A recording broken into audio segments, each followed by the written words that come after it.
పని అంటే ఏంటి? అవును. జనరల్ గా మనం అందరం అనుకుంటూ ఉంటాం, ఇంట్లో పని చేస్తూ ఉంటుంది, అమ్మ పని చేస్తూ ఉంటుంది, నాన్న పని చేస్తూ ఉంటాడు, ఎన్నో రకాలైనటువంటి వర్క్స్ అన్ని కూడా జరుగుతూ ఉంటాయి.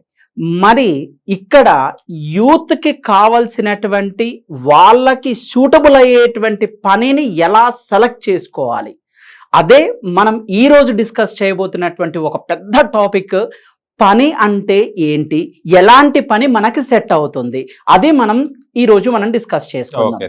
Okay sir. అంటే చాలా మంది పని అనుకుంటే వర్క్ చేస్తుంటారు, ఒకరు అప్ అండ్ డౌన్స్ ఉంటుంటారు. ఏంటిది అసలు పని అనేది ఎవరికి ఎలా సూట్ అవుతుందని ఎలా ఎంచుకోవాలి సార్, మనకి వర్క్ సెట్ అవుతుంది అది అని? Exactly sir. ఇప్పుడు మనం ఒక రెస్టారెంట్లోకి వెళ్తాం సార్. రెస్టారెంట్లోకి వెళ్ళిన తర్వాత మన ముందు ఒక మెన్యూ కార్డు పెడతారు. దాంట్లో మనం అన్నీ చూస్తాం. చూసిన తర్వాత మనకి కావలసినటువంటి ఒక మంచి ఐటెంని సెలెక్ట్ చేసుకుంటాం కదా. మంచి ఐటెంని ఏ బేస్తో సెలెక్ట్ చేసుకుంటారు మీరు? అంటే ఇదివరకు ఎప్పుడు తినని ఐటమ్ అని సెలెక్ట్ చేసుకుంటారా, లేదా ఇది ఈ హోటల్లో బాగుంటుంది అని సెలెక్ట్ చేసుకుంటారా, లేదా నాకు ఇది ఈ ఫుడ్ నేను ఈ రోజు తినాలి అనుకుంటున్నాను, ఇది తింటానని మీరు సెలెక్ట్ చేసుకుంటారా? ఇది ఫేవరెట్ ఇవాళ తిందామని ఈ రోజు ఫేవరెట్ తిందామని. ఎగ్జాక్ట్లీ మై డియర్ యూత్, నేను మీ అందరికీ ఒక చిన్న సజెస్ట్ చేస్తున్నాను. మన జీవితంలో మనం తినేటువంటి ఫుడ్ కాదు మన కెరీర్ సెలక్షన్ చేసుకోవడం అంటే. ఏ పని పడితే ఆ పని కాదు మనం సెలెక్ట్ చేసుకోవాల్సింది.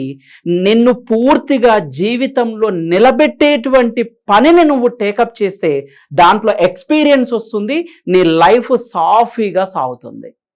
మరి అలాంటి పనిని మనం ఎలా సెలెక్ట్ చేసుకోవాలి, మనకి తగినటువంటి వర్క్ ఎట్లా సెలెక్ట్ చేసుకోవాలి? ఇప్పుడు చూడండి, ఒకసారి యూత్ అందరూ కూడా ఎలా ఉంటారు అంటే, మామ నాకు మంచి జాబ్ చూపించు, నాది డిగ్రీ కంప్లీట్ అయిపోయింది అంటారు.